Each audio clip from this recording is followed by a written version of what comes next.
Channel में आपका स्वागत है। आज का एपिसोड बहुत ही बढ़िया होने वाला है क्योंकि मैं जंगल में चुनाव जो एपिसोड का 6th एपिसोड और ये बंदर राज की शुरुआत होती है। कैसे कैसे सत्ता में आने के बाद बंदर का क्या रवैया रहता है, यानी कि सत्ता और लोकतंत्र में किस तरीके का जो खेल चलता है, इसको मैंने बखूबी इसमें प्रेजेंट करने की कोशिश की है।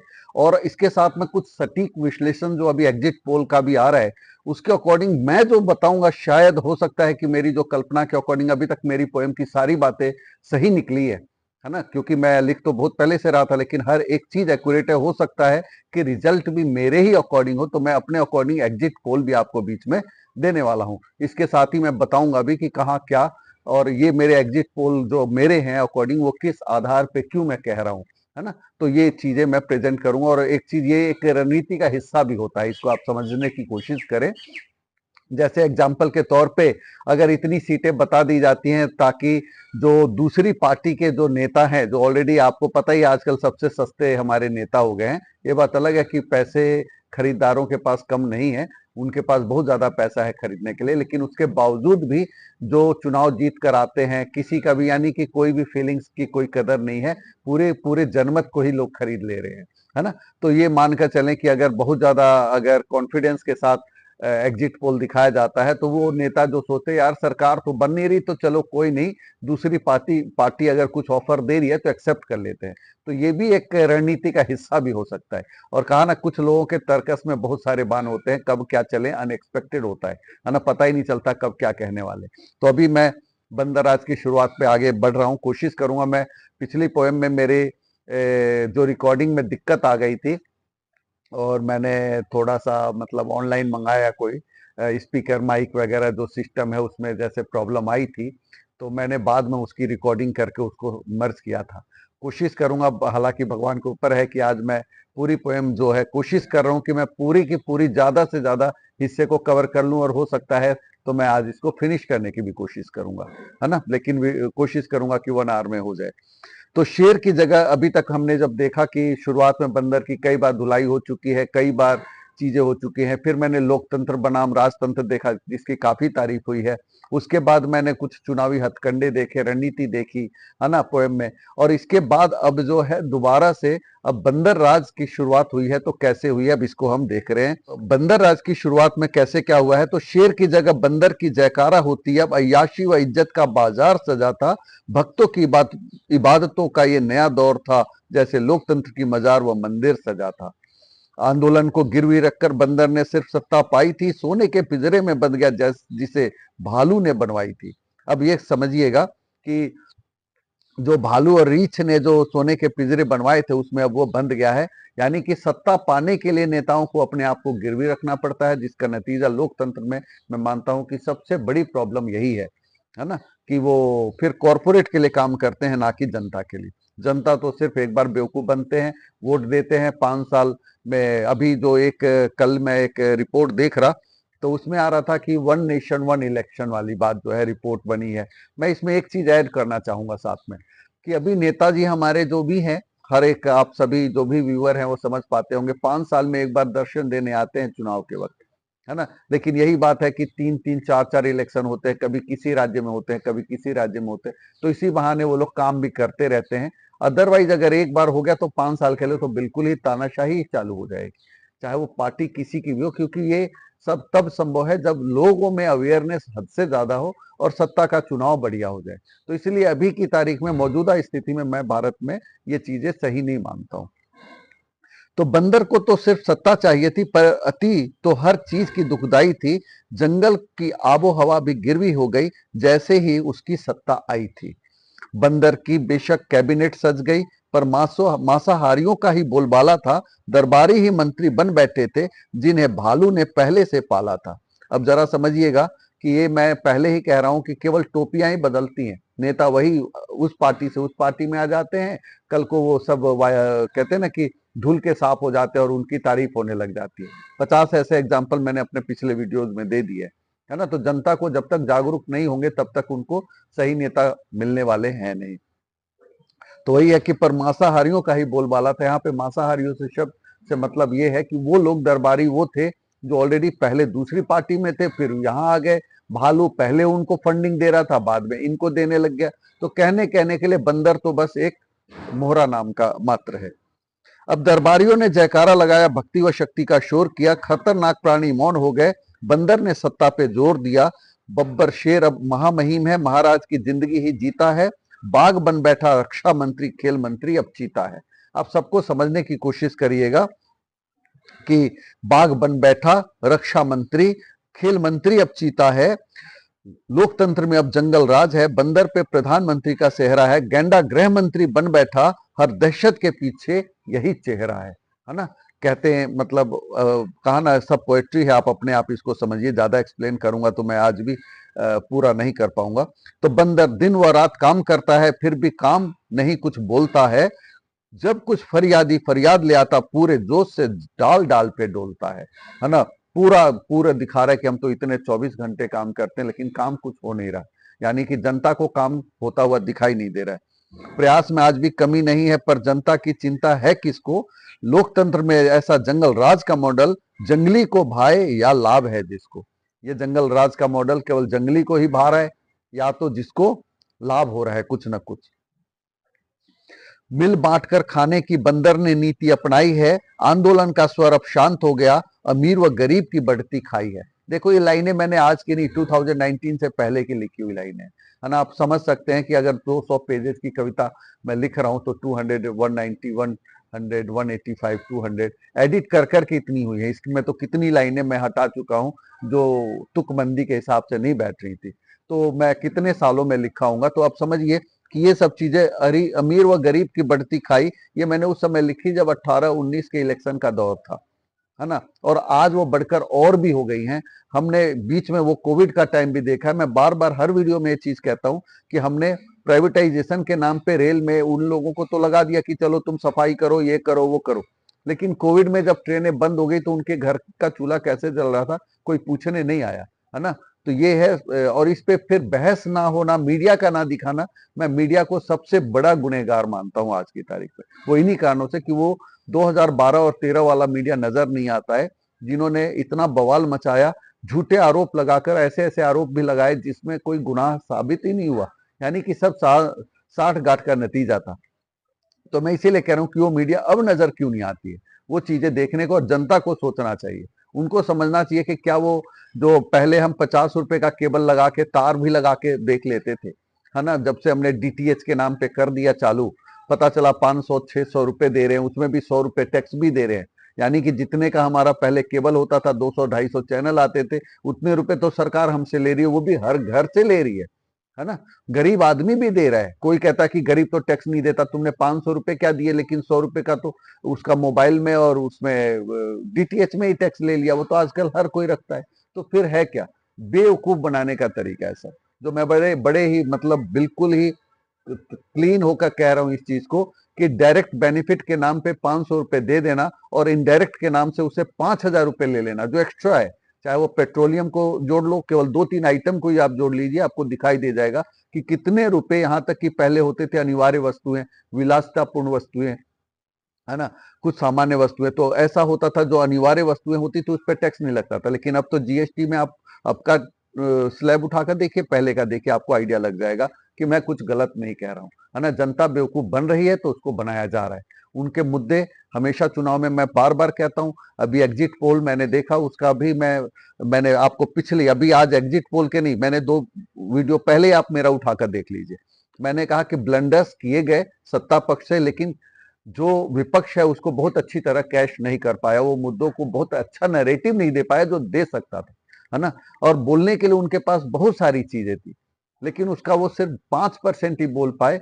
और यही कारण है कि अभी हैंग गवर्नमेंट मैं आगे देख पा रहा हूं। और ये तो मैंने उस समय भी देखा था, लेकिन उस समय की कंडीशन के अकॉर्डिंग मैंने गवर्नमेंट बनाई नहीं थी। लास्ट के कई एपिसोड मैंने जो है बाद में लिखी हैं, तो इस चीज को मैं आगे अब बता रहा हूं कि मिल बांटकर खाने की बंदर ने नीति अपनाई, आंदोलन का स्वर अब शांत हो गया, अमीर व गरीब की बढ़ती खाई है।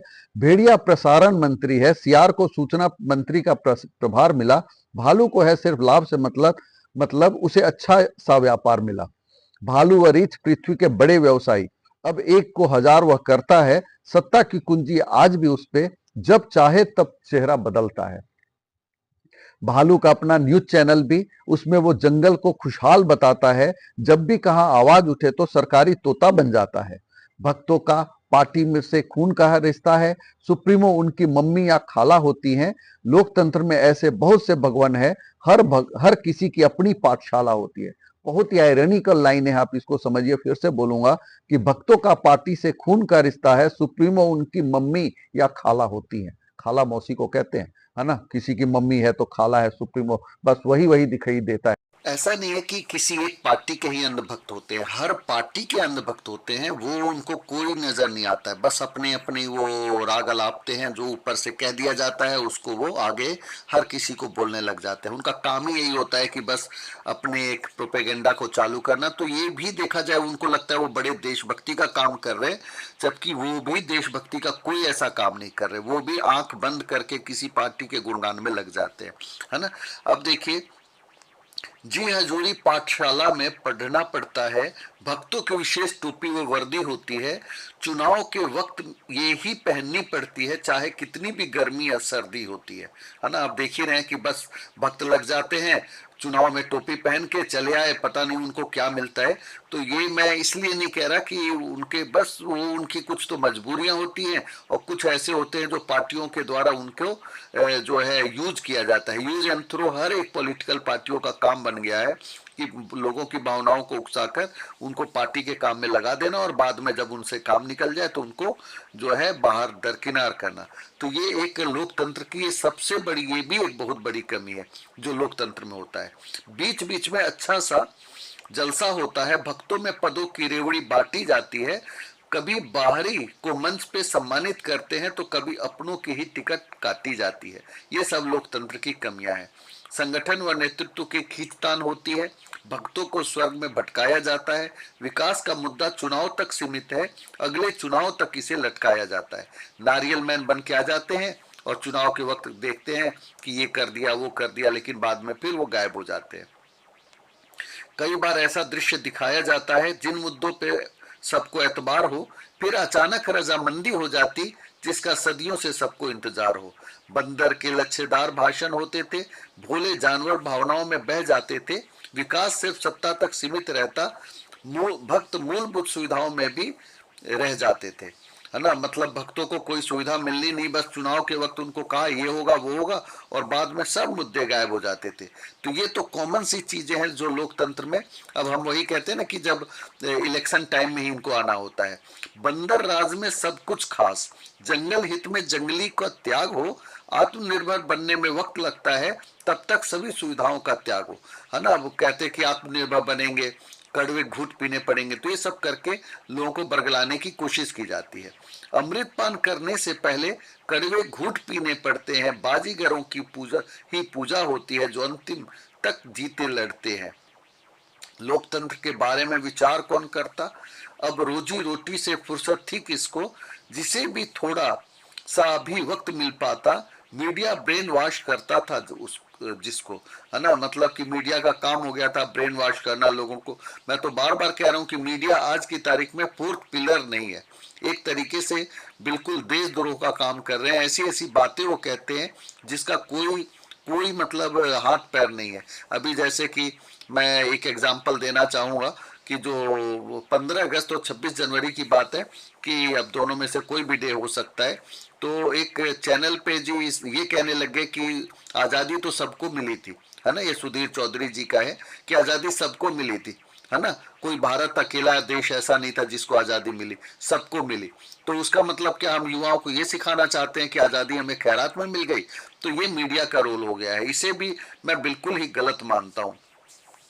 लोकतंत्र के बारे में विचार कौन करता, अब रोजी रोटी से फुर्सत थी किसको, जिसे भी थोड़ा सा वक्त मिल पाता मीडिया ब्रेन वॉश करता था जिसको, है ना। यानी कि मीडिया का वही काम कि वो ब्रेन वॉश करना। बंदर का अपना कौन था जग में, देश हित में मीडिया को गोद लिया, जंगल राज को जंगल हित में बतलाया, इतिहास का अध्याय खोद दिया। जब भी कोई बात हो तो इतिहास की बात लेकर आ गए कि इतिहास में देखो ये हुआ था, पहले क्या हुआ था, पहले क्या नहीं हुआ था। तो मैं एक चीज कहूंगा कि पहले तो अगर नेहरू जी की बात करें 1947 से 67 का जो है एरा है, नेहरू युग है, उस समय हालत तो इतनी देश में भुखमरी थी, बहुत सारी चीजें थी, है ना। 18% लोग साक्षर थे। कैसे कैसे देश को एक विजन के साथ लेकर आना, गुट निरपेक्ष देशों में अगर आप आज भी इतिहास को खंगालेंगे तो पूरे वर्ल्ड में उनकी एक अलग पहचान थी, है ना। और बहुत ऐसे कोट आपको मिल जाएंगे, लेकिन कहा जाता है कि उनका क्या था, कुछ भी नहीं था।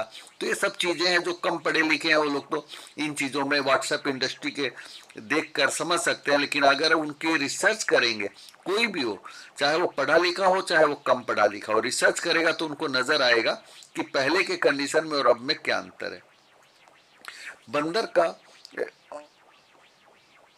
जंगल राज पर प्रश्न जब उठता, पुराने जख्मों की याद दिलाता था, अच्छे दिनों की उम्मीद जगाकर कड़वे घूंट पिलाता था, है ना। महामहिम की ठाट बाट थी, बंदर मन की बात सुनाता था, अच्छे दिन की बात न होती, हर मौके को अब भी भुनाता था, है ना। जब भी देखो कड़वे घूंट पीने हैं और ये करेंगे वो करेंगे, है ना, करके रेल का फेयर बढ़ गया, फ्लैक्सी फेयर हो गया, बहुत सारी चीजें की गई, और नतीजा क्या मिला, किसी में कोई बेनिफिट नहीं, जनता ही परेशान होती आई। अब ये बंदर राज की बात चल रही है, जिसको मैं बता रहा हूँ कि कड़वे घूट, प्लेटफॉर्म टिकट से लेकर बहुत सारी चीजें मॉडर्नाइजेशन के नाम पे किया गया, लेकिन उसका नतीजा नजर आता है कि ट्रेनें, अभी हाल की घटना जो पिछले साल की है, लोग भूल गए होंगे कि कितनी ट्रेनें रद्द हुई हैं, और जिस ट्रेन पे, जिस प्लेटफॉर्म पे अगर 20 ट्रेनें रुकती थी तो वहां चाय बेचने वाले, छोले कुलचे वाले, उनके पास 20 बार ग्राहक आते रहे होंगे। जब वहीं पे ट्रेन अगर 2 बार रुकेंगी या 1 बार रुकेंगी तो उसमें क्या होगा, फिर उनका कैसे रोजी रोटी चलेगा, कैसे उनकी रोजी रोटी चलती है। तो ये सब चीजों को देखना समझने का काम भी देश का है ना, सत्ता पक्ष का है, लेकिन नहीं देखते। ये लोकतंत्र की खामियां, फिर भी हम किसी न किसी मुद्दे में भटक कर हम वोट दे देते हैं, ये भी हमारी एक खामी है ना। जनता भावुक होती है और फट से वो वोट देने लग जाती है। लोमड़ी रही महामहिम की खास, हर मुद्दे पे अब भी राय रखती थी, जब भी होती आपस में टक्कर न्यायाधीश बन करती सकती थी। लोकतंत्र तो सफल हो जाता, पर बंदर की नीयत में दोष था, धीरे धीरे विपक्ष को कमजोर करने लगा, जो कि महामहिम व न्यायपालिका पे चोट था। ये किसने कभी सोचा था कि कार्यपालिका व न्यायपालिका में टक्कर हो, पूरी मीडिया बंदर के साथ खड़ी हो, कॉरपोरेट का सत्ता से ऐसा चक्कर हो, है ना। जनता के अच्छे दिन कब आने थे, विकसित का ही अक्सर विकास हुआ, वादों की केवल हाट सजी थी, गरीबी का दुष्चक्र ही पास हुआ, है ना। भालू गरीबी का दुष्चक्र, यानी कि एक गरीब गरीब क्यों रह जाता है, कई बार तो अपने विचारों से भी वो गरीब रह जाता है, और कई बार वो अपने बच्चों पे एजुकेशन, हेल्थ, ये सब फैसिलिटीज में उसकी कमियां रह जाती है, मजबूरी में आकर वो आगे नहीं पढ़ा पाता, और इस कारण से वो गरीब जो है या तो कर्ज में है, अगर या तो उसके कोई रिलेटिव ही है, वो भी सब कोई मिलकर गरीब ही रहते हैं, तो अगर कोई ऊपर उठ भी जाता है तो फिर वो गरीबी में फंस जाता है। तो ये सारी चीजें हैं जो कि समझने की चीज है कि भालू पर्दे के पीछे राजभवन में जाता था, लोमड़ी उसके पांव दबाती, बब्बर शेर इठलाता था। लोकतंत्र यहाँ नीलाम हुआ था, पर बंदर ने सत्ता पाई थी, अंदर सारे मिल बांट कर खाते, पर दुनिया के सामने लड़ाई थी, है ना। बाहर लड़ाई चल रही, लेकिन अंदर सब मिल बांट कर खा रहे। बब्बर शेर कमजोर हुआ था, बंदर का हुआ बारंबार महिमा गान, संस्थागत ढांचे के पक्षपात का आरोप लगा, तेंदुआ संग लोमड़ी भी हुई बदनाम, है ना। बार बार हो रहा था कि संस्थागत ढांचे जो है सब कब्जे में आ गए हैं, बार बार ऐसी बातें, कभी न्यायपालिका पे आरोप, कभी कार्यपालिका, कभी चुनाव आयोग, आरोप ही नहीं होती है, उसमें कई बार सच्चाई भी होती है, लेकिन फिर भी जनता को समझना, देखना, और ये बहुत सारी चीजें होती है जो बार बार देखते समझते हैं। और मैं तो कह रहा हूँ कि लोकतंत्र में ये जरूरी है कि लोग काफी अवेयर हों। जब तक लोग अवेयर नहीं रहेंगे तो उनको बार बार इतिहास के नाम पे कभी मीडिया भरमाएगी, और मीडिया भी क्यों भरमाती है, क्योंकि लोग भटक जाते हैं उनकी बातों में।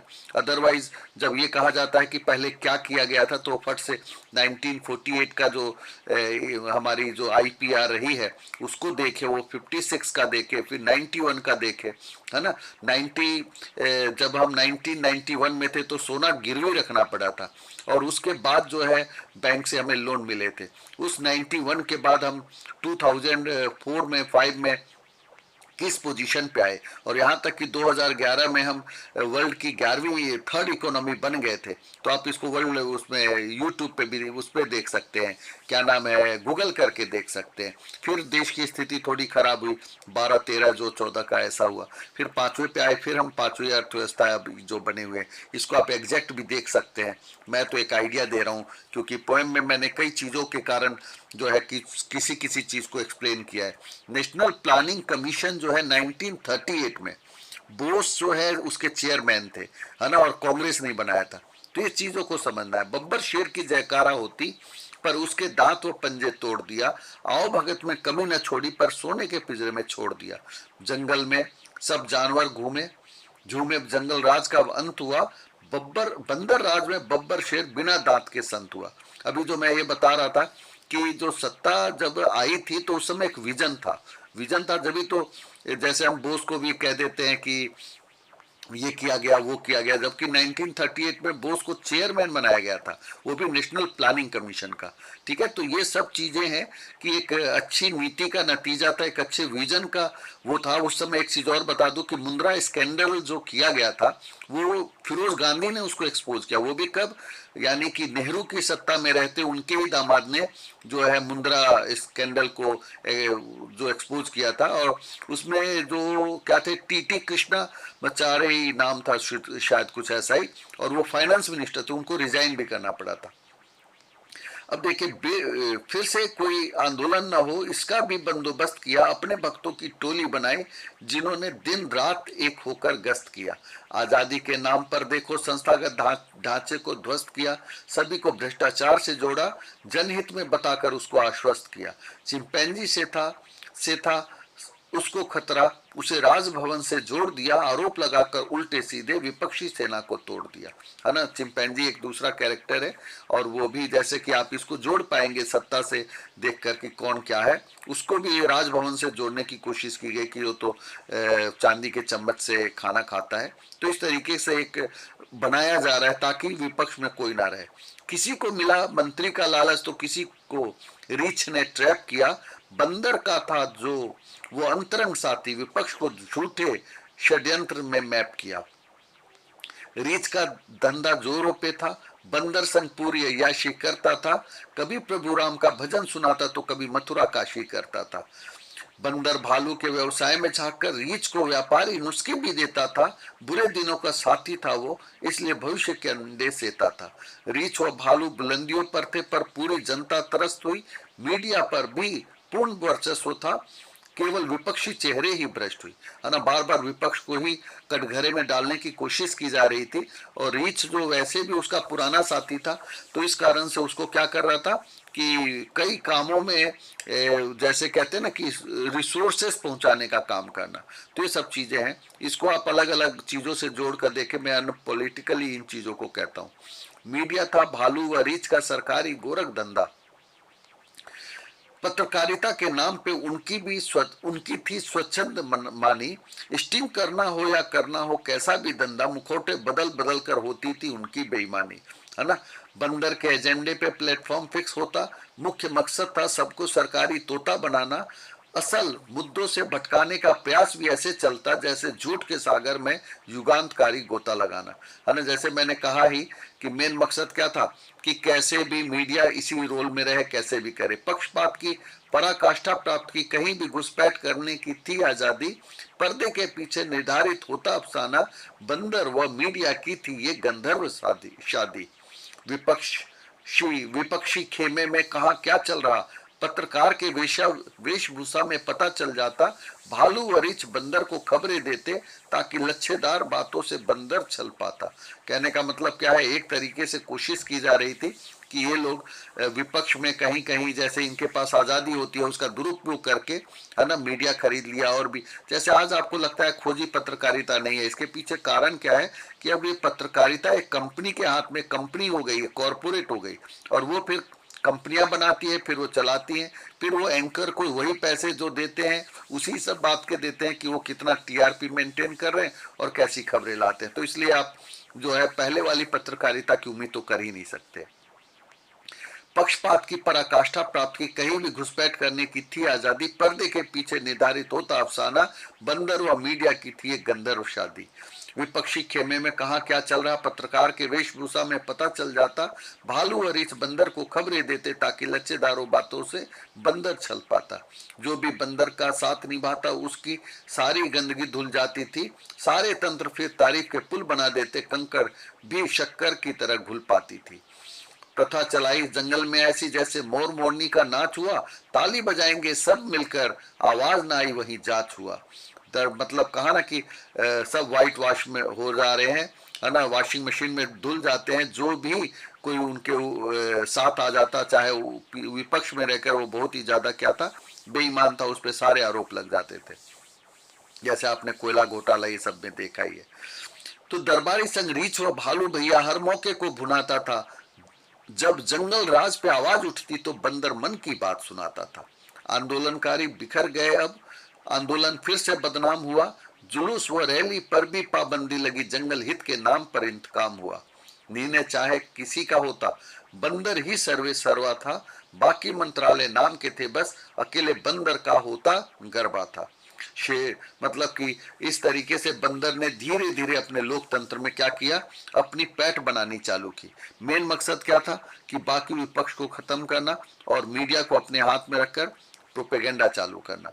शिविर से अक्सर पूछा जाता, तुमने ऐसा क्या शोध किया, सदियों तक सत्ता संभाली फिर भी विकास का मार्ग अवरोध किया, है ना। न्यायपालिका की शक्ति भी सीमित की, महामहिम के दांत व पंजे तोड़ दिए, जब भी सत्ता पे जवाबदेही बनती तो संविधान संशोधन कर नियम जोड़ दिए, है ना। जब भी बात होती है तो संविधान संशोधन किया, नियम जोड़ दिया। इनकी ठाट बात में कमी न छोड़ी, पर शक्ति छीन कर इन्हें क्षीण किया। शक्ति की ही अक्सर पूजा होती, अतः दरबारियों की दृष्टि में इन्हें दीन किया। ईडी सीबीआई आईटी संस्थाओं की को भी चूड़ी पहनाई, दहशत कायम करने का हथियार बनाया, सरकारी संस्थाओं का दुरुपयोग हुआ, साम दाम दंड भेद को अपना यार बनाया। सोशल मीडिया ने भी जहर उगला, आईटी सेल ने मचाया शोर, विपक्ष की आवाज को ट्रोल किया, कोयल को कौवा तो कौवे को कहा मोर। बंदर ने चिंपैंजी को अली बाबा कहा तो चिंपैंजी ने बंदर संग गिनाए 40 चोर। भाषा की मर्यादा टूट गई, राजनीति का अपमान हुआ घनघोर। विपक्ष में उठी आवाज को बंद करना था, धन शोधन निवारण अधिनियम, है ना, पीएमएलए को लिया है। ये कुछ लाइनें मैंने बीच बीच में ऐड की है, जो हाल में ऐड की हुई है, पहले की लाइनें अलग हैं, है ना। वो आप ईडी और पीएमएलए वगैरह ये सब हाल की लाइनें हैं, जो मैंने कि मौजूदा हालत में जो राजनीति को देखा है उसके अकॉर्डिंग मैंने लास्ट 1 ईयर और 6 मंथ में जो ज्यादा काम किया है उसमें वो लाइनें मैंने जोड़ने का काम किया है। तो वही चीज है कि जब मर्जी, और ये मैं तो बार बार कहता हूं कि जिस एक्ट को आप बना रहे हैं जरूर नहीं है कि कल को सत्ता परिवर्तन और उसी एक्ट में वही शामिल, वही जो है अपने गिरफ्त में आ जाए और उनको ये सिद्ध करना पड़े कि वो बेगुनाह है, वो सिद्ध करे। तो लोकतंत्र के लिए ये चीज बिल्कुल ठीक नहीं है ना, कि आप एक पीएमएलए एक्ट बना देते हैं, उसमें किसी को भी जब मर्जी अंदर डाल देते हैं, विपक्ष को अंदर डाल देते हैं। और एक तरह से पहले क्या होता था कि जो किडनैपिंग होती थी, क्या होता था, लोग किडनैप करते थे, फिर पैसे उगाही होती थी, छोड़ते थे। ये काम आज एक ऑर्गेनाइज तरीके से ईडी सीबीआई अगर किसी को उठा लेती हैं, बाद में उसको जो है पैसे पार्टी फंड में पैसे देते हैं, फिर वो छूट जाते हैं। तो लोकतंत्र के लिए बहुत ही गलत है, मैं इसको बिल्कुल ही गलत मानता हूँ। ये जरूरी नहीं है कि सत्ता परिवर्तन हो और बाद में पता चला कि जिन्होंने नियम बनाए उन्हीं को अंदर कर दिया जाए, तो इससे क्या होगा, लोकतंत्र फिर कैसे सांस ले पाएगा। तो ये गलत है। इसलिए इसका जो है पढ़ा लिखा तबका, जो बुद्धिजीवी वर्ग, उनको चाहिए कि इन चीजों पे भी वो आवाज उठाए, अपनी बात को रखे। तो मैं तो जो कह रहा हूँ ये चीज को इसलिए कि मनमानी किसी की भी नहीं होनी चाहिए। लोकतंत्र के लिए जरूरी है कि न्यायिक व्यवस्था, कार्यपालिका, विधान पालिका, न्यायपालिका, सभी अपना अपना काम करे, है ना। ये नहीं कि वो किसी के लिए भी जो है फ्रीडम है वो अपनी जगह है ना। और उसके साथ ये नहीं हो कि जैसे मैंने कहा ना कि विपक्ष को बार बार इतिहास को खगोलने लग गए, है ना। अब जैसे मैंने एक चीज बताया कि जो पीसी महालनोबिस थे, है ना, वो सोशलिस्ट और मिक्स्ड इकोनॉमी की बात लेकर आए जब भारत की स्थिति खराब हो रही थी, है ना, सत्ता में बहुत सारी प्रॉब्लम्स थी, है ना। और जो एक तरफ जो है भुखमरी की हालत हो गई, है ना। जब 1962 में युद्ध हुआ, फिर पाकिस्तान के साथ हुआ, उसके बाद क्या हुआ कि लाल बहादुर शास्त्री जी ने जय जवान जय किसान का नारा दिया था। तो आप सोचिए देश की हालत क्या थी, कैसे कैसे उस समय, और अर्थव्यवस्था नाम की कोई चीज नहीं थी। 1991 को देख लीजिए कि हमें सोने गिरवी रखने पड़े, उसके बाद भी जो है कैसे इकोनॉमी ने ग्रो किया, कैसे क्या विजन था आत्मनिर्भर भारत बनाने के लिए। अगर आप देखें तो 1965 में, जो 61 में मेरे ख्याल से 66 के आसपास जो थर्ड प्लान था हमारा, उस समय ये सब चालू किया गया था। इंदिरा गांधी के समय इसको और जोर दिया गया, लेकिन वही है कुछ कंडीशंस ऐसे रहते हैं। जबकि ग्रीन रिवॉल्यूशन लाया गया, श्वेत क्रांति, नीली क्रांति, क्या क्या क्रांतियों के माध्यम से देश में धीरे धीरे जो है एक मार्केट डेवलप हुआ और एग्रीकल्चर से लेकर हर चीजें डेवलप होने लगी। अगर ये सारी चीजें नहीं की गई होती, एक समय था जब देश में सुई से लेकर कुछ भी नहीं बनता था, तो सुई से जहाज तक बना, ये सब कहाँ बना। इतनी इंफ्रा तैयार हुए, कितनी सड़कें हुई, कितने स्कूल तैयार हुए, है ना, कितने कॉलेजेस तैयार हुए, ये सब कैसे हुए, ये सभी पुराने नेताओं ने किया। और हालांकि ये नहीं कि हम केवल कमियां हर किसी के काम में रही है, लेकिन उस कमियों का मतलब ये नहीं है कि उस कमियों का ही हम बार बार तुलना करके और आगे काम ना करें, वो गलत हो जाता है। तो ये सब चीजें जरूरी है कि जो, और यहाँ तक कि देश ने ऐसा नहीं किया कि बैंक, LIC, ये सब चीजों को नेशनलाइज किया था। जब गरीबी हटाओ का नारा वगैरह होता था, इंदिरा गांधी जी के समय का था, लेकिन उसके बाद भी जब अर्थव्यवस्था की हालत कितनी खस्ता हुई होगी, है ना, चाहे वो राजीव गांधी जी का शासनकाल था और 88 के आसपास जब ये चीजें, और हमें सोना गिरवी रखना पड़ा। तो ये नहीं है कि सब्सिडी देना ही केवल एक इलाज होता है ना, हर चीज को बैलेंस में करना, इनकम जनरेट करना, बहुत सारे काम होते हैं जो अर्थव्यवस्था को देखना पड़ता है और करते हैं, और ये सब चीजें की गई हैं। ये बात अलग है कि उस समय देश में जो अंग्रेजों ने छोड़ा ही क्या था, खाली बिल्कुल छोड़कर चले गए थे। तो उन सब चीजों के कारण जो है देश की हालत ज्यादा खस्ता थी, और इसलिए देश को ये सब चीजों को करने में काफी टाइम लग रहा था। बजाय इसके कि कभी कभी कई कई मुद्दे ऐसे जानबूझ के उठाए जाते हैं, कह दिया गया कि गांधी कौन है, उसको कोई नहीं जानता था मूवी से पहले। जबकि देखिए 1930 में, 1930 में पर्सन ऑफ द ईयर थे गांधी। 100 से ज्यादा देशों में तो उनकी मूर्तियां और ये लगी है। बड़े बड़े जो किंग जूनियर जो है वो हो गए, चाहे अब अल्बर्ट आइंस्टीन हो गए, या आपके नेल्सन मंडेला, इन लोगों ने तो अपना आइडियल माना है। कितनी वर्ल्ड के अलग अलग ऑथर ने जिसपे किताबें लिखी हैं। हम ऐसी बातें करने लग जाते हो तो हम युवा पीढ़ी को क्या सीख देंगे। अगर इस तरह की बातें बड़े लेवल के लोग, नेता और करने लग जाए, तो लगता ही नहीं है कि लोकतंत्र में बुद्धिजीवियों के लिए कोई जगह बची है। केवल और केवल बड़े बड़े ऐसे लोग वहां पहुंच रहे हैं, और ये भी नहीं लगता कि उनकी डिग्री सही है कि फर्जी है, क्या है, किस तरह का ज्ञान कहाँ से बटोर के ले आते हैं, है ना, कि इस तरह की बातें वो करने लग जाते हैं। 2021 में बेस ईयर बदल दिया तो महंगाई कम होगी, तो सोचते हैं कि देश के सारे लोग यही समझेंगे कि महंगाई नहीं है। उनको ये नहीं दिखता कि सिलेंडर 400 का 1200 क्यों हो रहा है। तो ये सब चीजों को समझने की जरूरत है कि जो, और लोग समझ रहे हैं, ऐसा नहीं है कि वो लोग समझ नहीं रहे हैं, सब समझ रहे हैं। बस ये कि जो बोलने वाले हैं वो बोलते हैं, जो नहीं बोलना है उनको बोलते नहीं है। तो अब मंत्री भी आजाद नहीं थे, बंदर व गेंडे का ही बोलबाला था, भक्ति व शक्ति का साथ पकड़ा था, केवल भक्ति व शक्ति का साथ पकड़ा था, केवल अपने ही कुत्तों को पाला था। भालू व रीछ बन गए जंगल के मालिक, नेटवर्क उनका अंतरराष्ट्रीय हुआ, आसपास के जंगलों में भी धौंस जमा, मांस का व्यापार भी राष्ट्रीय हुआ। कहते हैं ना कि एक तरफ बीफ वालों से हम क्या ले रहे हैं, चंदा ले रहे हैं, दूसरी तरफ हम कहते हैं कि हम तो गौ हत्या के खिलाफ है। हालांकि मैं बिल्कुल नहीं कह रहा कि ये सब चीजों का भी एक्सपोर्ट होता है, तो वो एक व्यापार का एक हिस्सा है, लेकिन ये मुद्दा बनाना, झूठ बोलना, जनता को बरगलाना और फिर अपने चेहरे अलग अलग रूप में दिखाना, वो गलत है ना। मैंने जैसे कहा ना कि कहीं हम कुछ कहें और कहीं कुछ करें, तो वो गलत है। खाली स्वंता मांसाहारियों का गढ़, जिन्होंने अक्सर शाकाहारियों को रौंदा था, बंदर ने अक्सर डर की राजनीति, व्यापार के लिए खालिस वन भी घरौंदा था। अब ये खालिस वन का जो यूज किया है, ये एक तरह से खालिस का मतलब पाक होता है, पवित्र होता है, तो पाक वन कह लीजिए, जैसा भी पोएट्री फॉर्म में मैंने कुछ न कुछ कहने की कोशिश की है। रीछ बंदर का सबसे बड़ा राजदार था, खालिस वन में भी जिसने अपना यान चलाया, बंदर राज में भी शाकाहारी सुरक्षित हैं सिर्फ, बंदर राज में ही शाकाहारी सुरक्षित हैं सिर्फ, खालिस वनवासियों से ही यह ऐलान करवाया। है ना। ये सब बार बार वो बताने की कोशिश कर रहा था मीडिया, और ये सब चीजें कि वो ये कहे कि खालिस वनवासियों में ही ये सब चीजें हैं और सुरक्षित तभी है जब बंदर राज है। खालिस वन में भी जंगल न्यूज गर्माता, बंदर को खालिस के लिए खतरा बतलाते सोशल मीडिया पर वायरल फिर हो जाता, शाकाहारी फिर जय जयकार लगाते। जब भी कभी चुनावी मौसम होता तो खालिस भी मुद्दा बन जाता था, हर जगह वाद विवाद प्रतियोगिता चलता, सीमा पर बंदूक भी तन जाता था। घुसपैठ में से जब बात न बनती एयर स्ट्राइक हो जाता था, प्रश्न कभी भी इस पे उठता, राष्ट्रवाद का मुद्दा बन जाता था।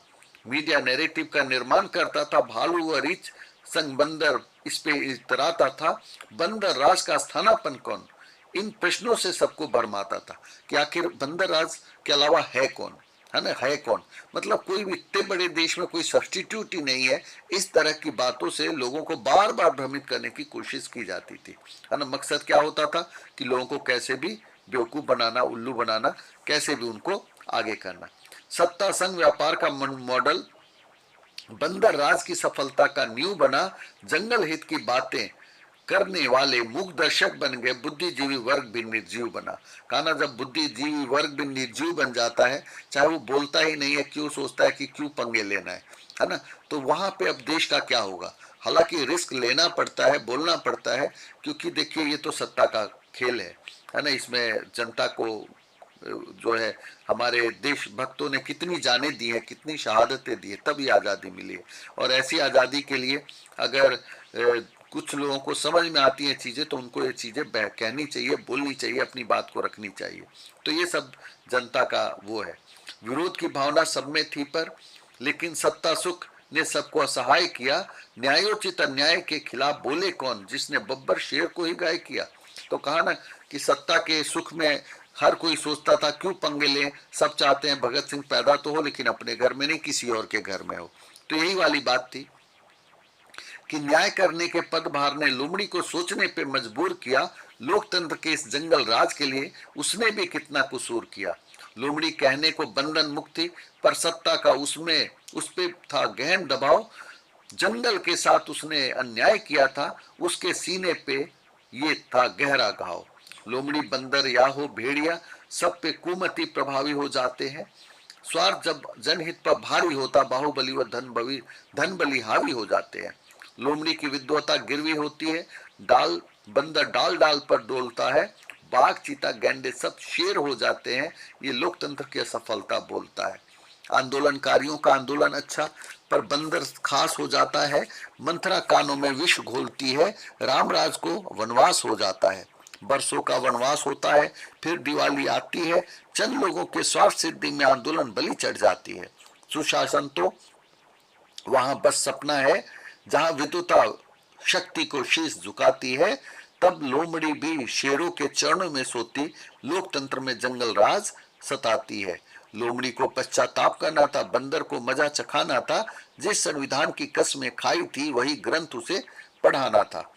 भेड़िया व शियार पुराने थे साथी, जिन्हें बंदर ने इस्तेमाल किया, न हो ही इन पे मलाईदार मंत्रालय, न ही लोकतंत्र में कोई कमाल किया।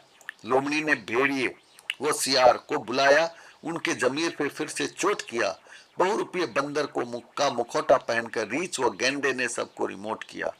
भालू पला बड़ा था बब्बर शेर की गोद में, बंदर के लाड़ में रीछ भी हुआ अब धन्ना सेठ, कल तक था जो भालू की नोक, अब बन बैठा था ब्रह्मांड का जेठ, है ना। अब रीछ भी भालू की तरह ही बहुत बड़ा व्यापारी बन चुका था।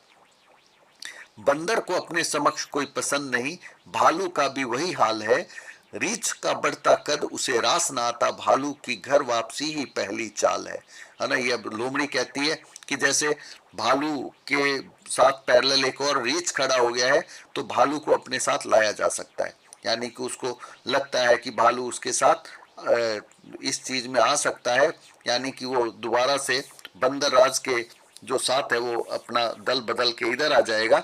इधर आने से थोड़ी बहुत चीजें जो है फिर से फंडिंग की दिक्कत सॉल्व हो जाएगी, है ना। और आपकी ये चीजें मैंने तो कही है, बहुत पहले की लाइनें लिखी हुई है, 2019 के परिप्रेक्ष्य में थी ये चीजें। भालू और बंदर का केवल व्यावसायिक नाता रीछ पे हो रहे धन की बारिश में बह जाएगा। भालू अगर बंदर से खफा हुआ तो यह बंदर राज ही यही आधा ढह जाएगा। गेंडा बंदर का बाहुबली था, जनता को थी उससे नफरत, पर डर की वजह से बगावत नहीं होती, गेंडे से थी सबको दहशत। गेंडा था दिमाग से पैदल, गेंडा था दिमाग से पैदल, बंदर के एक इशारे पे मर मिटने को था तैयार। बंदर की बदौलत फर्श से अर्श पे चढ़ा, बाहुबलियों का वही था सरदार। कुछ कटाक्ष ज्यादा कर दी है, कहा ना ये सब तो पोएम है, कभी कभी जैसी भावनाएं आती है वैसे वैसे लिख दिया जाता है। गेंडा था दिमाग से पैदल, ये बोल दिया। अब बाहुबलियों के नेता बिना नेता खतरे में, गैंडे की जगह हाथी को साथ घुमाना होगा। बंदर की हर नीति की काट जब होगी, गैंडे की तरह अपना भी अफसाना होगा। अब सबको क्या चाहिए? सबको चाहिए कि बाहुबली भी हो, सत्ता के लिए वो जरूरी है कि बाहुबली भी साथ में हो और हम भी अपना काम कर लें। तो ये सब चीजें चलती आ रही हैं। तो बंदर की जो है की तरह ही वो भी अब उसको लगता है कि गेंडे की जगह अब हमें हाथी चाहिए। बंदर राज के लिए सभी थे दोषी, लोमड़ी सबसे ज्यादा थी जिम्मेवार। लोमड़ी ने विपक्ष को लामबंद कर बंदर राज पर किया जबरदस्त वार। चिंपैंजी सीखने को हरदम तत्पर, स्टार प्रचारक गीदड़ भी हुआ शामिल। लोमड़ी ने सबको सोचने को किया मजबूर, पूरे जोश में थे जितने थे काबिल। अब यहाँ सभी कैरेक्टर अब दोबारा से इधर इधर आने की कोशिश कर रहे हैं। मैं बार बार कह रहा हूँ कि लोकतंत्र में यही होता है कि बस टोपियां बदल जाती हैं, है ना। अब गीदड़ भी इधर आ रहे हैं, सियार भी इधर आ रहे हैं, है ना। सब अलग अलग तरीके से अब अपने अपने उस पे काम करने को तैयार है। बंदर को है ठाठ बाट से मतलब, लोकतंत्र को का सबको पहनाया जामा, खुद बन बैठा जंगल का प्रधान, सभी दरबारियों को बनाया मंगू मामा। तो मैं एक चीज कह रहा हूँ कि जैसे गांधी के को लेकर बातें होती, तो गांधी एक बैरिस्टर थे, लंदन से पढ़ाई करके आए, उन्होंने कोट पैंट उतार कर जब भारत की गरीबी देखी तो एक छोटे से लंगोट में और एक गमछे में उसने कहा कि एक धोती को भी हम 4 हिस्से कर सकते हैं और 2 हिस्से को हम ऐसे पहने, एक पहने कोडे और अगले दिन ये करके हम सफाई भी रख सकते हैं। तो कोई जनता के लिए अपने सूट बूट उतारता है और कोई जनता का कुछ प्रतिनिधि बन के सूट बूट पहनने लग जाता है। तो दोनों के अंतर को भी समझना होगा। मेरा काम तो अवेयरनेस लाने का है, तो मैं तो सिर्फ अपनी बातों को रख रहा हूँ। तो ये भी समझने की चीज है कि गांधी से कंपैरिजन करना शायद मुझे नहीं लगता बहुत, और गांधी को गलत बोलना मुझे नहीं लगता कि शायद देश हित में कहीं से भी ठीक है। और वैसे नेताओं को तो मुझे नहीं लगता उनको सामाजिक जीवन में भी रहने का हक है जो इस तरह की बातें करते हैं। मैंने कहा ना कि मैं तो एग्जाम्पल दे रहा हूँ, लॉजिक दे रहा हूँ कि जो सूट बूट उतार कर सिर्फ इसलिए कि देश के लोग गरीब हैं, तो उन्होंने उसको सिखाने के लिए खुद करके दिखाया कि देखो एक धोती के 4 हिस्से किए, 2 हिस्से एक पहना और एक ओढ़ा, है ना, और अगले दिन फिर 2 करके सफाई करके रखा। तो इस तरीके से जिन्होंने चरखा और ये सब चीजों की क्रांति, जिसके लिए सरकार ही नहीं पूरे वर्ल्ड में जिसकी पूजा होती है, उसकी काबिलियत के कारण पूजा होती है ना। जो जिसने अंग्रेजों को कहा कि हमें जाने की जरूरत नहीं है, तुम्हें जाना है ना, हम तो इस देश के हैं। और वो समय जो लोगों को बोलने में अंग्रेजों के सामने कहते ना घिग्गी बंधी रहती थी, लोग पानी तक नहीं पूछते थे, तो ऐसे समय में उन्होंने ये सब कहा। तो सोचने की चीज है कि हम किसके बारे में क्या कह रहे हैं, है ना। तो और एक चीज और कि बंदर को है ठाट बाट से मतलब, लोकतंत्र को सबको पहनाया जामा, खुद बन बैठा जंगल का प्रधान, सभी दरबारियों को बनाया मंगू मामा। बंदर ने जंगल के साथ धोखा किया है, लोकतंत्र को इसने बदनाम किया, आंदोलन का गलत सहारा लिया, व्यवस्था परिवर्तन के लिए क्या काम किया। मंत्रियों का इतना अनाचार बढ़ा है, अब जंगल में सिर्फ बदहाली है, बंदर के चंद बंदों का बोलबाला है, बाकी कहीं नहीं खुशहाली है। अत्याचार की हद हो गई है, बंदर ने जंगल राज को भी मात किया, सत्ता ने सबकी शक्ति क्षीण कर दी, बंदर राज ने दिन को भी रात किया। अपने अपने निहित स्वार्थ के लिए अपनी मातृभूमि का अपमान किया, प्रकृति की गरिमा धूमिल की सबने, जिस गौरव का सदियों अभिमान किया। बंदर ने जंगल राज को खत्म करके प्रकृति तभी हमारा इंसाफ करेगी, हमें भी पश्चाताप करना होगा, वरना भावी पीढ़ी नहीं माफ करेगी। तो इस तरह की बातें की जा रही थी ताकि दोबारा सत्ता परिवर्तन हो सके। ये तो नजर आ गया है कि सत्ता में जिस तरीके के हालत चल रहे हैं वो लोकतंत्र के हिसाब से ठीक नहीं था। तो इस तरीके से अब दोबारा से आंदोलन चलाने की तैयारी हो रही है और इसके लिए ये चीजें की जा रही है कि ताकि लोग ये बात को समझ पाए। न्यायपालिका का ये काम नहीं है, फिर भी जंगल हित में ये पैगाम दिया, अब जंगल की आजादी आपके कंधे पर, जंगल के हवाले ही यह संग्राम किया। चिंपैंजी के नेतृत्व में सभी काम करेंगे। लोमड़ी का अब निष्पक्ष रहने का वादा है। न्यायपालिका लोकतंत्र की रीढ़ की हड्डी, तानाशाही से आजादी का अब इरादा है। लोमड़ी की बातें समझ में आई, पुराने सब साथी एक हो गए, वास्तविक आजादी की होगी लड़ाई, इसके सपनों में अब सब खो गए। लोमड़ी ने योजना समझाई, क्या करना है काम बताया, चिंपैंजी को मिला नेतृत्व का जिम्मा, सियार को अनशन का जिम्मा थमाया। अब फिर आंदोलनकारी सामने आ गए हैं। कान आंदोलन एक बार राजनीति पाने का एक जरिया बन गया है। तो ये इसके पक्ष और विपक्ष दोनों में बहुत सारी बातें कही जा सकती हैं, मैंने सिर्फ रखा है। भेड़िए ने गीदड़ की महत्वाकांक्षा जगाई तो सियार ने भालू को फायदा दिखाया। गीदड़ ने आंदोलन में सत्ता देखी तो भालू ने वक्त के साथ चलना कायदा पाया। सियार का अनशन जोरों पे था, भेड़िया आंदोलनकारियों को रंग लाया। भालू की मीडिया ये खबरें दिखलाती, जनता से मिला प्यार भी रंग लाया। सारे जानवर अब साथ खड़े थे, स्वराज का नारा बुलंद हुआ। आंदोलन की फंडिंग चालू हुई, बंदर का फंड अब बंद हुआ। अब ये समझने की चीज है कि बंदर की फंडिंग बंद हुई है, लेकिन भालू का मतलब बंद क्या हुई है, किसी एक का कम हुआ है, किसी का ज्यादा तो है ही है ना। भालू की तरफ से उसको थोड़ा सा ये हुआ है, लेकिन आगे देखिए क्या होता है कि भालू का पैसा गीदड़ की हुंकार, जैसे बंदर की सत्ता से दूर हुआ। सीबीआई, ईडी व आईटी के छापे पड़ने लगे, सत्ता के नशे में बंदर चूर हुआ। ईडी वर्ड को मैंने बाद में जोड़ा है अभी हाल में, पहले सीबीआई और आईटी वगैरह में लिखता रहा था, है ना। भेड़िए ने इन दोनों को और उकसाया, गलती करने को मजबूर किया। भालू के चैनल ने गेंडे को तड़ी पार कहा तो बंदर को भालू से और दूर किया। बंदर ने भी अपना मोर्चा खोला, बाघ व चीते को साथ मिलाया। कुछ चैनलों से अपनी न्यूज चलवाई तो कुछ अन्य व्यवसायियों से हाथ मिलाया। अब आरोप प्रत्यारोप का दौर चला था, चैनल्स पे यही डिबेट कराया जाता। कुछ चैनल्स लोमड़ी व गीदड़ को दोषी बताते तो कहीं बंदर को देशद्रोही बताया जाता। कुछ एंकर थे बंदर के चमचे तो कुछ ने भालू का नाम नमक खाया था। राजनीतिक विश्लेषक भी भाड़े के थे, पर्दे का सिर्फ यह विवाद छाया था, है ना। मैंने कहा ना कि आजकल एक नया ट्रेंड हो गया है और उसमें सब भाड़े के बनाए जाते हैं, मंगाए जाते हैं और वो उसके फेवर में उनको जो पैसे मिलते हैं उसी के चीज में बोलने लग जाते हैं। जनता सब समझ रही, लेकिन बस उनकी मजबूरी है कि किन चीजों पे क्या कहे वो। अब सीधी बात की बारी आई, बंदर व चिंपैंजी में दिखाई टक्कर। चिंपैंजी ने बंदर को जुमलेबाज कहा तो बंदर ने चिंपैंजी व भालू को का बताया चक्कर, है ना। अभी ये देखिए लाइनें मेरी बहुत पहले की लिखी है, लेकिन बंदर और चिंपैंजी ने भालू का चक्कर जो बताया, ये सब चीजों के लिए मैंने पहले 2018-19 में इसको सोचा था, कुछ इंसिडेंट्स को लेकर, है ना। लेकिन ऐसा सामने नहीं आया। इस बार तो अब खुद ही कह दिया गया कि उसके टेम्पो में उसका माल जा रहा है तो ये जा रहा है, वो जा रहा है, लेकिन ये चीजें मेरी पहले की लिखी हुई है। चिंपैंजी ने बंदर की भी कलई खोली, भालू संग उसके संबंध गिनाए। बंदर ने चिंपैंजी को नमक हराम कहा, सत्ता पाने के लिए अक्सर जूठन खाए, है ना। वो ये कहता है कि चिंपैंजी नमक हराम है, अक्सर जूठन खाए, यानी कि उसी ने तो भालू जैसे बिजनेसमैन को पैदा किया है। तो बंदर ने, और एक चीज मैं बताना चाहूंगा कि बंदर ने भालू पे संदेशा भेजा, अपने चैनल्स व कुत्तों को समझाए, खिलाफत की आवाज पसंद नहीं है, ऐसे डिबेट्स को ना दिखलाए, है ना। बंदर ने धमकी दे दी है क्योंकि सत्ता है ना। और धमकी देने का एक बार तरीका ये भी होता है कि किसी का नाम पब्लिकली ले लेना ताकि वो लोग सतर्क हो जाएं, उनको पता चल जाए कि वो फंडिंग ना करे तो उसके हिसाब से करे।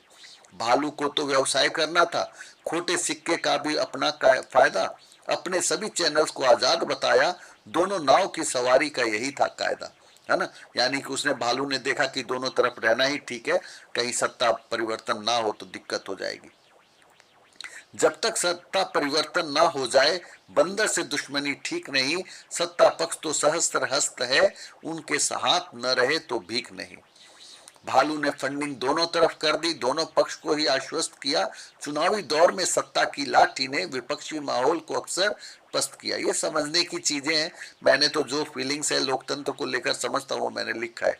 भालू की मीडिया निष्पक्ष हो गई, यह बात भी बंदर को पसंद न आई। मीडिया भला कब से स्वतंत्र हुई है, आखिर इनकी मदद से तो सत्ता पाई। बंदर इतने से संतुष्ट नहीं था, उसे एक तरफा सहयोग की थी दरकार।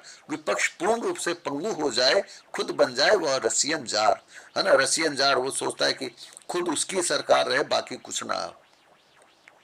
बंदर की दबाव की थी रणनीति, चौतरफा हर किसी पे दबाव बनाता, भाषणबाजी में कमी नहीं रहती, दूसरों को घाव देकर खुद के जख्म बताता, है ना। एक बार जो है खुद को भी ये कह के कि मेरे साथ ये हुआ वो हुआ, ये करके भी वो जनता का इमोशंस लेने की कोशिश करता। और मेन मकसद तो था तानाशाह करने की, ताकि अकेली सरकार रहे, खुद सब कुछ करे, है ना। इसको लेकर उसे किसी का भी विपक्ष पसंद नहीं था। भालू को लेकर जनता में रोष था। चिंपैंजी का है साथी ये भावना बन जाए, ऐसा कोई कहानी गढ़ी जाए जिससे कि यह चुनौती भी संभावना बन जाए। अब वो ये सोचता है कि क्यों ना भालू को ऐसा बना दिया जाए कि वो चिंपैंजी का साथी दिखे, जिससे कि उसके खिलाफ तो रोष है ही है बिजनेसमैन के खिलाफ, वो लेकिन फायदा हो जाए। अगर किसी का विरोध कोई करता, जनता उसे उसका दुश्मन मानती है। बहुसंख्यक के सुर में सुर मिलाने से असली चेहरा नहीं पहचानती है। यानी कि ये कंसेप्ट है कि अगर उसका विरोध करने लग जाओ तो लोग लगेगा। आजकल ये लोकतंत्र की चीजें मैं बता रहा हूँ कि 3 नेता खड़े हैं तो एक नेता जानबूझकर ऐसे नेता का विरोध करने लगता है जिसको वोट ही कम मिलना है, ताकि लोगों को लगे कि ये तो दूसरे वाला जो टक्कर में असली में वो टक्कर में ही नहीं है। तो ये सब एक रणनीति है। तो वही सब चीजें आजकल आपको लोकतंत्र में देखने को मिलती भी हैं। तो इसलिए मैं ये बातों को कह रहा हूँ। मैं कहा ना, मैंने बहुत सारी चीजों को देखा समझा और उस पर एनालिसिस किया है।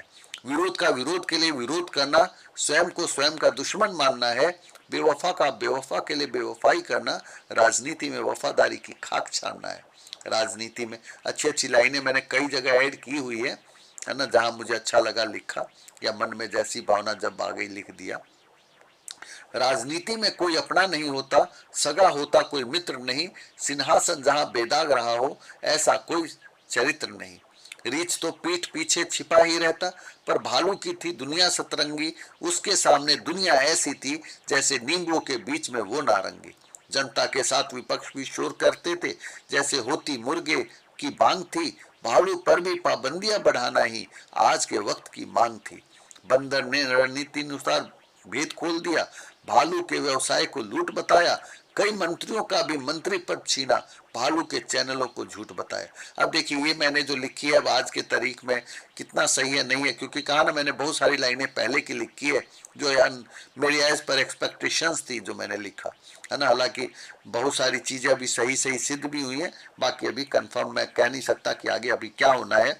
लेकिन ये तो कविता है मेरी जो मैंने लिखी है, इसको आगे देखते हैं। भालू का विरोध होते ही बाजार बुरी तरह से टूट गया। रिच जबकि था बड़ा गुनहगार, बंदर के संरक्षण में छूट गया। बंदर का भालू से बैर, भालू के चैनल्स को रास नहीं आया।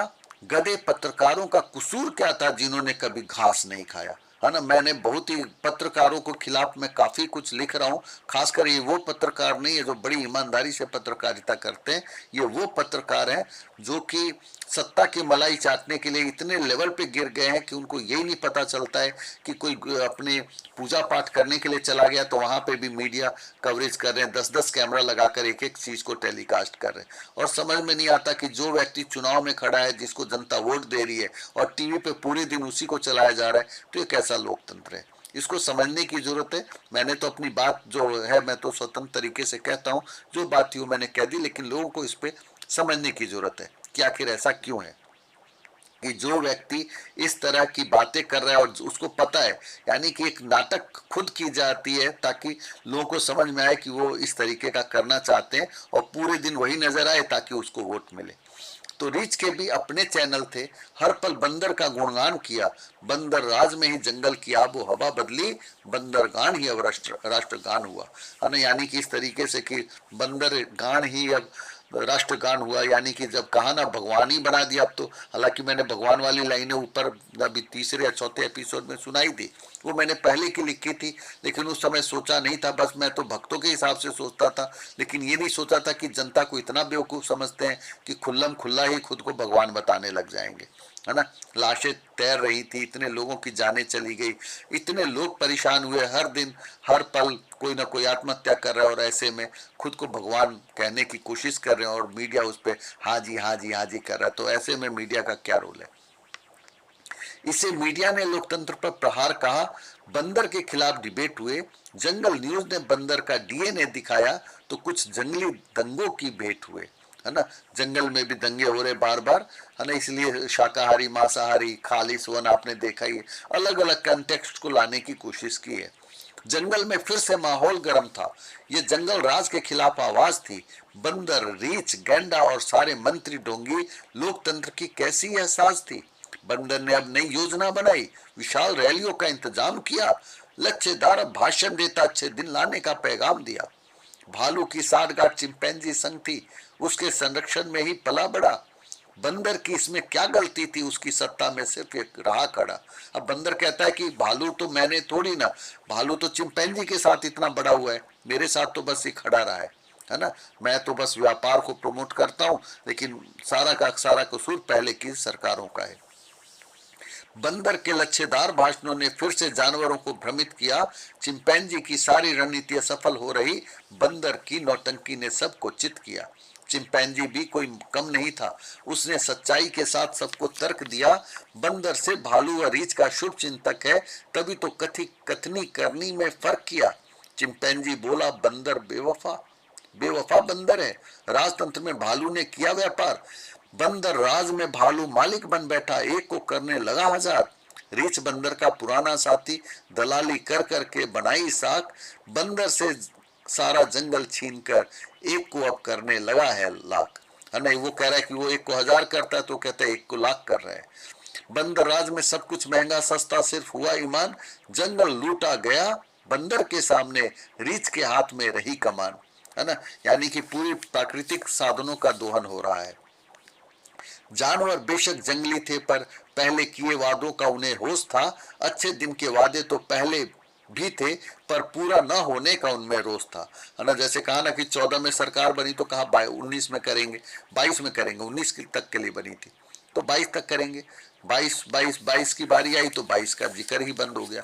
तो कई चीजें हैं जो राजनीति में चलती रहती, मैं किसी पे आरोप नहीं लगा रहा, लेकिन जनता को इन चीजों को समझना चाहिए कि आखिर नेता जो है 5 साल में ही दर्शन क्यों देते हैं। उन नेताओं को चुल्लू भर पानी में डूबना चाहिए जो जनता की, गरीब जनता की भावनाओं के साथ खिलवाड़ करते हैं, है ना। मैं तो खुल्लम खुल्ला कह रहा हूँ कि उनके साथ उनको यही नहीं मतलब कि उनको 10 रुपए 50 रुपए 100 रुपए 500 रुपए देकर उसका एहसान जताते हैं, और बदले में कितने हजार रुपए का एक्स्ट्रा टैक्स का भार लगाकर अभी आप बाइक खरीदने चले जाइए, आपको पता चलेगा कि कितने 30,000 रुपए आप टैक्स देकर आ रहे हैं।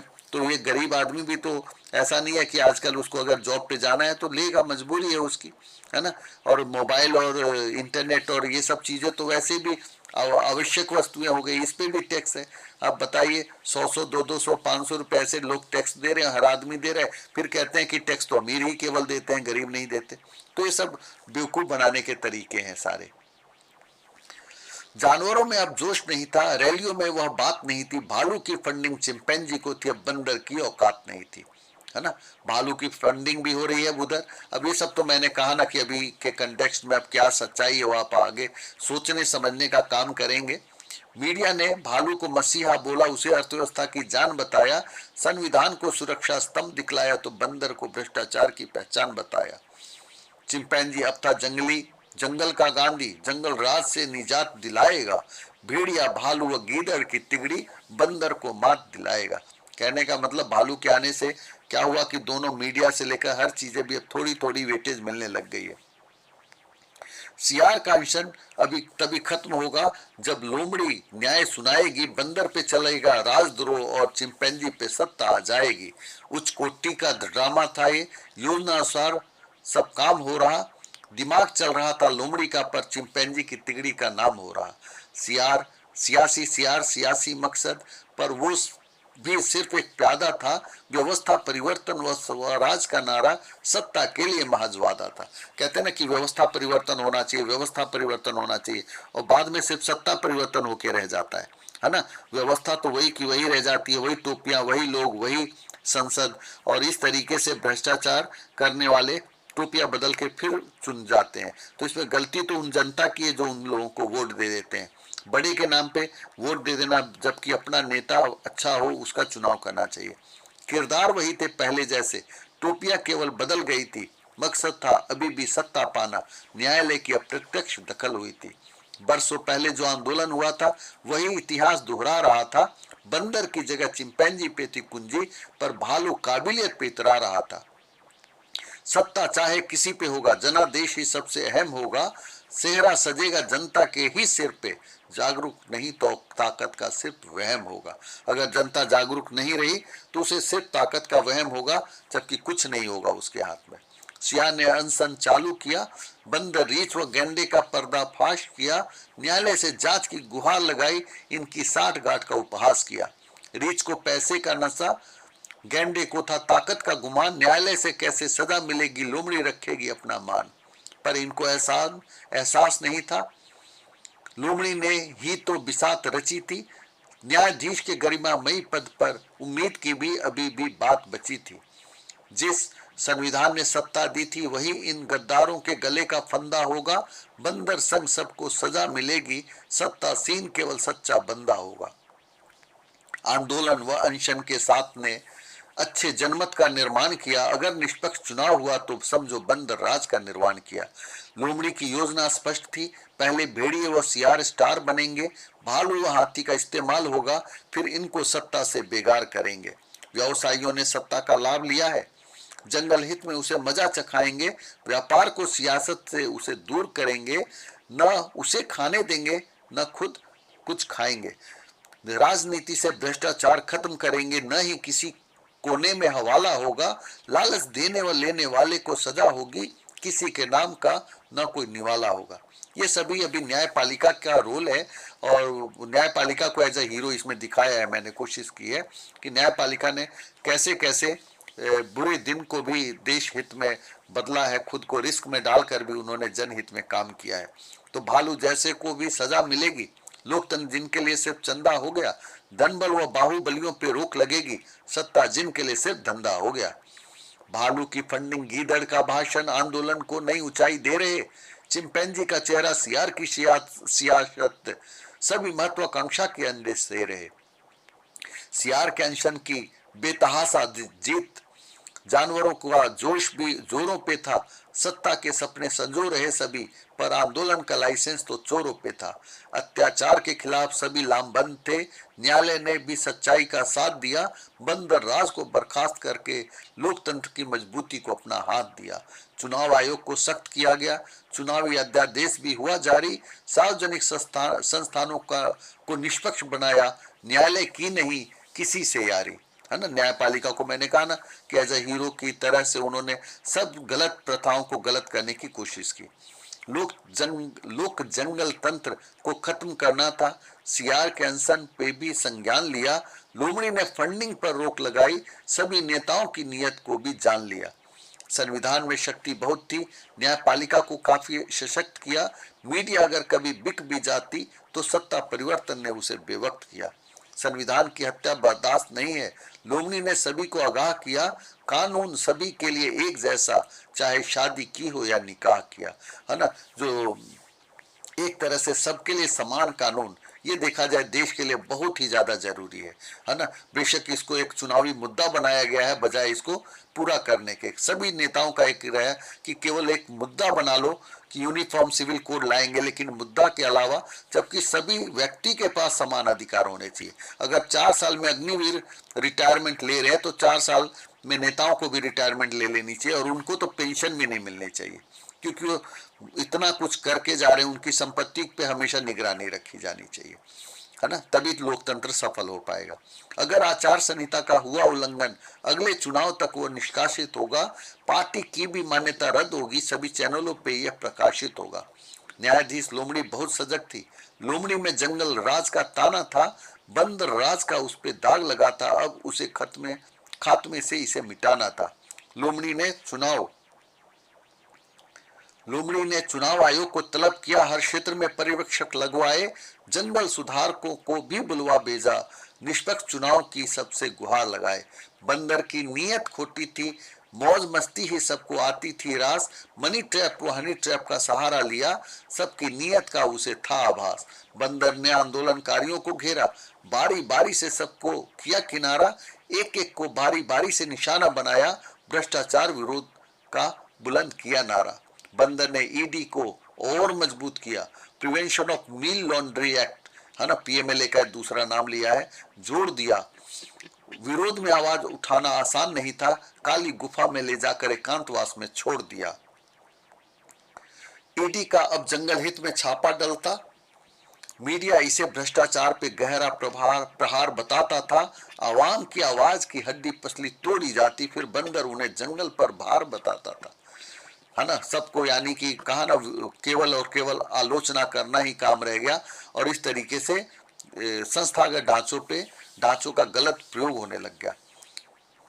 संगठित तरीके से लूट की परंपरा चली, इलेक्टोरल बॉन्ड का लिया सहारा, ईडी सीबीआई आईटी के गिरोह अगवा करते, फिर गैंडा गैंग उगाही करता था चारा, है ना। कहा ना कि उगाही का एक नया धंधा हो गया, पहले किडनैपिंग, फिर लोग पैसे लेते थे, आजकल लीगल तरीके से ईडी उठा के ले जा रहे हैं, बाद में वो चंदा दे रहे हैं। अभी शराब घोटाले में देख लीजिए, और भी कई चीजों में देख लीजिए, सभी लोकतंत्र के लिए गलत है, और इन सबको तो बड़ी से बड़ी सजा मिलनी चाहिए। जो लोकतंत्र की ये जो संस्थागत ढांचों का गलत प्रयोग करते हैं, और वो गलत प्रयोग करने वाले अधिकारी भी जो झुक जाते हैं, सबसे पहले वो देश हित में वो एक नागरिक है, और नागरिक होते ही उनका एक फर्ज बनता है जो उसको करे। संस्थागत ढांचे का वो दुरुपयोग करके विपक्ष को बिल्कुल पंगु बनाना था, शावक को भेड़ की खाल पहनाकर लोकतंत्र के स्तंभों को त्रिशंकु बताना था। बंदर का मासूम सा चेहरा भ्रष्टाचारियों के बीच में ही था घिरा हुआ, अपने दल में शामिल करता, चाहे वो कितना भी हो घिरा हुआ। कहते ना, जो भी भ्रष्टाचारी बताया, फिर अंत में उसको शामिल किया, और फिर उसको जो है वॉशिंग मशीन में धोकर कहा बहुत बढ़िया हो गया, बहुत बढ़िया हो गया। तो ये जनता सब समझ रही है, बस इसका बहुत ज्यादा विरोध अभी जनता सड़क पे आके नहीं करने लगी, बस यही अंतर रह गया है। जंगल में कोई खुशहाल नहीं था, लाभ हुआ था बिल्कुल थोड़ा, औरों की खुशी इन्हें रास ना आती, चिड़ियों ने ही चहचहा ना छोड़ा। बंदर की मंशा थी तानाशाह की, शिकंजा सभी संस्थाओं पर था, जिस संविधान ने उसे सत्ता सौंपी, उन्हीं संस्थाओं से उसको डर था, है ना। अभी डर तो उसको लग रहा है कि यही न्यायालय, यही संस्थाएं उनका गलत भी हो सकता है। न्यायालय का हस्तक्षेप पसंद नहीं था, बंदर को सबसे ज्यादा था यही खतरा, लोमड़ी जब भी बीच में आ जाती, बंदर को का खराब होता था जतरा, है ना। बंदर को लगता है कि सब कुछ जतरा ही खराब हो जा रहा है जब ऐसा हो रहा है। बंदर ने दुनिया देखी थी, इंसानों के लोकतंत्र का था एहसास, जुमलों की ऐसी होगी बरसात, बंदर बन जाएगा फिर से खास। बंदर की हालत खस्ता थी, आंदोलनकारियों को ही बांट दिया, बहुदलीय व्यवस्था कायम हो गई, प्रजाति व भोजन अनुसार बांट दिया। बंदर बोला सौंदर्यीकरण करेंगे, जंगल में भी खिलाएंगे स्वदेशी फूल, बाह्य अतिक्रमण से होगी रक्षा, बॉर्डर पर बिछ जाएंगे शूल। बंदर राज में जंगल हित सर्वोपरि होगा, चिड़ियों की भी दुगनी होगी आय, बंदर बनेगा जंगल का सुरक्षा कवच, तो मजाल नहीं जो हो जाए कोई अन्याय। बाघ बोला सबके लिए समान न्याय होगा, तो चीते ने भेदभाव खत्म करने का किया वादा, चिंपैंजी बोला जंगल राज की सफाई करेंगे, तो गीदड़ ने भ्रष्टाचार मुक्त जंगल का किया इरादा। लोकतंत्र के अब कई ठेकेदार सब लंबी लंबी फेंक रहे थे, जानवर जंगली भक्त जो ठहरे, इन चोरों में अपना भगवान देख रहे थे। ये एक्चुअली मैंने पहली ये लाइनें अब मैंने फर्स्ट वीडियो में डाली हुई है, तो इसको मैं हटा देता हूं, है ना, या नहीं, तीन ही स्टेंजा है तो बोल ही देता हूं। किसी का चिन्ह हड्डी था तो किसी का सिंबल घास हुआ, कोई हुआ था आम जंगली तो कोई उनमें भी खास हुआ। किसी को मिला बंदर का साथ तो किसी को चिंपैंजी का मिला सहारा, टिकट से रह गया वो बेचारा जो तलवे चाटने की रेस में हारा। काबिल जो टिकट से दूर हो गए, उनसे बाघ व चीते ने हाथ मिलाया, मान सम्मान की लड़ाई ये बन गई, शाकाहारियों को भी मांसाहारियों का साथ दिलाया। जानवरों में अच्छा उन्माद था, अच्छे अच्छे वादों का दौर शुरू हुआ। बंदर तो लंबी लंबी फेंकने का आदी था, तो चिंपैंजी भी उसका गुरु हुआ। बंदर को सत्तासीन होने का गुरूर आचार संहिता को तोड़ दिया। बाकी उम्मीदवार भी कम न थे, चुनावी सभा में ही बम फोड़ दिया। कहा ना, जब बड़े नेता ही चुनाव आयोग की चीजों को मानेंगे नहीं तो छोटों की क्या गलती और आम जनता फिर क्यों मानेगी, है ना। जब कहा ना कि एक मोरल ड्यूटी भी बनता है कि जब आप खुद चुनाव में खड़े हैं और पूरे दिन स्क्रीन पे दिखाई देना चाहते हैं, तो ऐसे में लोकतंत्र कैसे जीवित रह सकती है ना। तो भालू की मीडिया हरकत में आई, इसे जंगल द्रोह का नाम दिया। गीदड़ व भेड़िए को जंगल का मसीहा बोला, तो चिंपैंजी को गांधी का नाम दिया। सरकारी चैनल्स भी गुस्से में थे। चिंपैंजी, भेड़िया व भालू का स्टिंग किया, बंदर के अनोखे कार्य गिनवाए, जंगल की सुरक्षा का भी डिंग किया। बंदर जिराफ की गर्दन पर बैठा जुमले फेंकता था दिन व रात। जब सभा करने से बात न बनती, रैलियों की भी कर दी बरसात। हिरन व बाघ सब गले मिले थे। अब कोई मेमना नहीं जो चीते के पास डरा। गैंडे ने गधे का जीवन बीमा कर दिया, तो शाकाहारियों से मांसाहारी भी घास चरा, है ना। मतलब चुनाव के समय सब कुछ अच्छा हो जाता है, सब कुछ बढ़िया बढ़िया दिखता है, कुछ भी गलत नहीं होता है। बंदर ने चिकनी चुपड़ी बातें की, तो चिंपैंजी ने भी किया जज्बाती वादा। असमानता पे खूब अब बहस छिड़ी, बंदर ने किया कर का भार आधा, है ना। चुनाव के समय सब चीजें, सिलेंडर से लेकर सब चीजें सस्ती हो जाती हैं, है ना। टैक्स कम हो जाता है, फिर वो बढ़ा दी जाती हैं, यानी कि जनता को इतना बेवकूफ समझा जाता है। राजनीति की दलदल बढ़ गई, बंदर भी लंगूर हुआ। जो था जितना सीधा साधा वो उतना ही दूर हुआ। कहीं चल रहा मांस व मदिरा, तो कहीं मीठे फलों का पान हुआ। खर्च दायरे की थी किसको चिंता, खुले दिल से खूब अंशदान हुआ। छोटे भैया की भी मौज हो गई, नेताजी उनके दरवाजे आए। जंगल बुक की रौनक बढ़ी, सबके संग सेल्फी खिंचवाए। चीते के संग या नाच करेंगे, उसकी सेल्फी अंदर बाहर टंगवाएंगे। जगह जगह पर माल्यार्पण होगा, आजू बाजू में अपनी दौड़ जमाएंगे। चुनावी मौसम के मेंढक भी आए, किसी ने किसी के लिए वो टट्टर गाए। अपने प्रभु के कसीदे पढ़ते थे, पाठ पढ़ाते वो रटे रटाए। भालू चैनल ने सर्वे दिखाया, चिंपैंजी की सुनामी बतलाई। रीच व सरकारी चैनलों ने बेरुझान बताया, बंदर राज के लिए हामी बतलाई। बंदर का बैंड बजा था, फिर भी शोर गुल का था भाव। शाकाहारी और मांसाहारी का मुद्दा छेड़ा, फिर भी नहीं मिला अब पहले का भाव। बंदर ने जपा वही पुराना राग, प्रभु राम की महिमा गाई। रीछ ने अपना ढोल बजाया, राम नाम की महिमा छाई। चिंपैंजी बोला, बंदर बेवफा है जो हुआ नहीं परिवार का। हर किसी के पीठ में छुरा गोपा, कोई जवाब नहीं उसके वार का। कहने का मतलब बंदर पे चौतरफा परिवार को लेकर भी वार हो रहा है कि मंगलसूत्र की बात कर दी तो ये कह दिया कि मंगलसूत्र की, आजकल तो खैर वैसे भी देखा जाए खरीदने लायक लोगों को छोड़ा ही नहीं है। 27-28 हजार की चीजें आज 70-72-75-80 हजार की हो गई, तो लोगों के बजट में ही नहीं है। अगर एक गरीब परिवार अपने बच्चों की शादी करना चाहता है तो उसको, तो जैसे कि जो गहने वो बना लेता था 50 हजार के, वो आज उसके लिए 2 लाख का हो गया। जो बाइक अगर वो 50 हजार की दे देता तो वो 1 लाख 1.25 लाख का हो गया।